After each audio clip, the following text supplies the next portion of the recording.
تو سب سے پہلی چیز جو انسان کو نفع پہنچاتی ہے وہ ہے اس کا علم۔ تو زندگی بھر نفع پہنچانے والی چیز قرآن ہے اور قرآن کی تعلیم ہے، اور زندگی بھر نقصان پہنچانے والی چیز یہی قرآن ہے اور قرآن کی تعلیم ہے۔ کوئی بھوکا ہے اس کی بھوک مٹا دو، کوئی پیاسا ہے اس کی پیاس مٹا دو۔ عصری تعلیم جہاں ضروری وہاں دینی تعلیم بھی ضروری ہے۔ تیری نسل پاک میں ہے بچہ بچہ نور کا، تو ہے عین نور تیرا سب گھرانہ نور کا۔ السلام علیکم ورحمۃ اللہ۔ ناظرین، میں احسان رضا مصباحی آپ سبھی کا نیوز اسٹوڈیو اردو میں خیر مقدم ہے۔ آج رمضان المبارک کا پہلا روزہ ہے۔ میں سبھی عالم اسلام کو تہہ دل سے ماہ رمضان کی مبارکباد پیش کرتا ہوں۔ گزشتہ دنوں سلیگوڑی کے ماٹی گڑھا میں غریب نواز کانفرنس میں شرکت کے دوران ایک ایسی شخصیت سے ملاقات ہوئی تھی۔ وہ شخصیت آل رسول ہیں، وسیع النظر وسیع الفکر ہیں، کافی کشادہ قلبی کشادہ ذہنی کے مالک ہیں۔ وہ ہیں آل رسول نبیرہ حضور اشرف الاولیاء شہزادہ حضور تاج الاولیاء حضرت علامہ و مولانا سید شاہ اوحد الدین معاذ اشرف جیلانی اشرفی مصباحی۔ ان سے آن کیمرہ کچھ باتیں ہوئی علم اور تعلیم کی اہمیت پر۔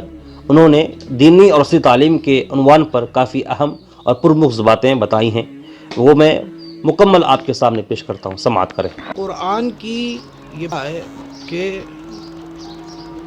آپ نالج حاصل کیجئے،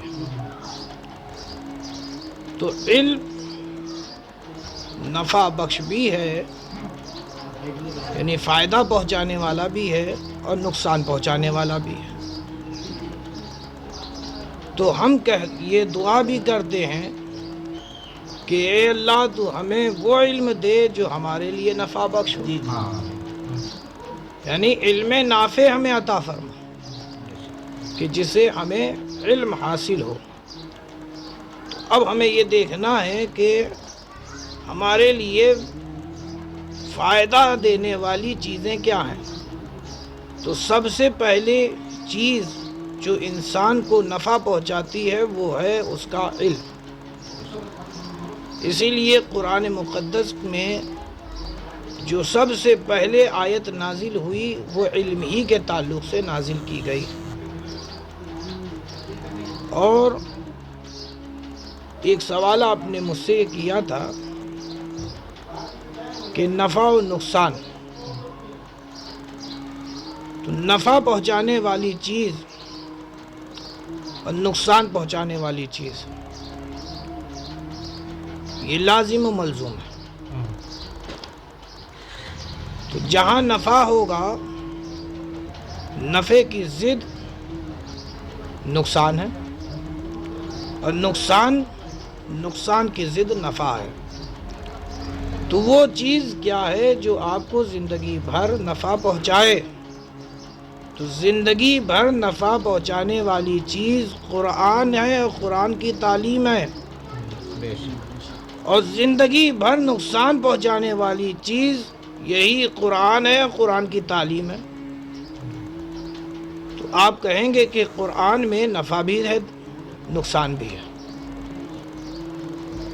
اسی قرآن میں نیک کام کرنے کا حکم دیا گیا، اور اسی قرآن میں برائی سے بچنے کا بھی حکم دیا گیا، یعنی امر بالمعروف و نہی عن المنکر، یعنی ہمیں حکم یہ ہے کہ ہم بھلائی کا حکم دیں اور برائی سے روکیں۔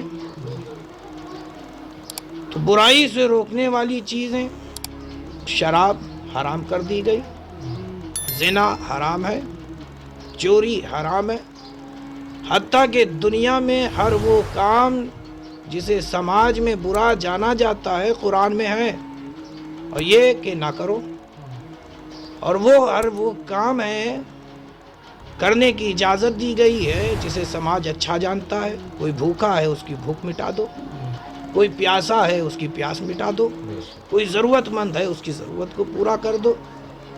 تو گویا اسلام حیات ہے، اور انسان کو چاہیے کہ اسلام کی تعلیم ضرور حاصل کرے، اس سے آپ کو زندگی گزارنے کا ایک سلیقہ ملتا ہے۔ اور ہم اسی سے دور ہیں. تو میں یہ کہنا چاہوں گا کہ عصری تعلیم جہاں ضروری وہاں دینی تعلیم بھی ضروری ہے. میں انہیں یہ بھی کہنا چاہتا ہوں کہ جو اپنے بچوں کو عصری تعلیم دلانا تو پسند کرتے ہیں لیکن دینی تعلیم سے اپنے بچوں کو دور رکھتے ہیں، تو میں انہیں یہ بتانا چاہتا ہوں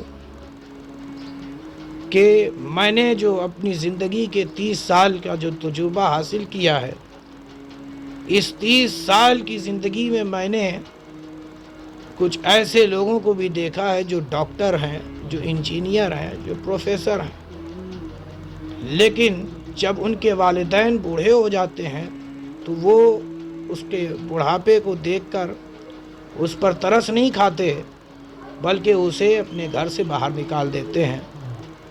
اولڈ ایج ہاؤس، دینی تعلیم سے ٹھیک ہے، یعنی کہ اسے کیا کہتے ہیں ہندی میں؟ ورد آشرم، ہے نا، ورد آشرم. لیکن اسلام میں یہ ہے ہی نہیں. اسلام میں تو آپ کو یہ حکم دیا گیا ہے کہ اپنے والدین کی آپ خدمت کرو.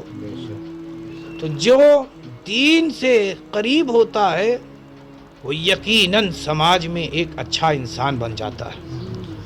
تو اگر آپ اپنے بچوں کو ایک اچھا انسان بنانا چاہتے ہیں تو میرا مشورہ تو یہ ضرور ہے کہ آپ عصری تعلیم کے ساتھ ساتھ ضرور اپنے بچوں کو قرآن کی تعلیم دیں.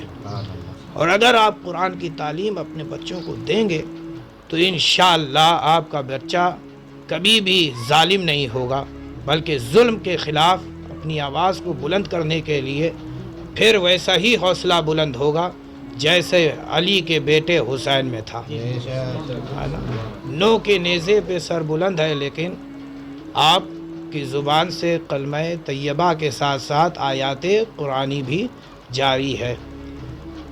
تو میں اپنے سبھی درشکوں سے یہی کہوں گا، سبھی ناظرین سے یہی کہوں گا اور سبھی سماعت کرنے والوں سے یہی کہوں گا کہ وہ اپنے بچوں کو ضرور علم نالج دیں، دین کی بھی اور دنیا کی بھی، تاکہ وہ ایک سماج میں بہتر انسان بن سکیں.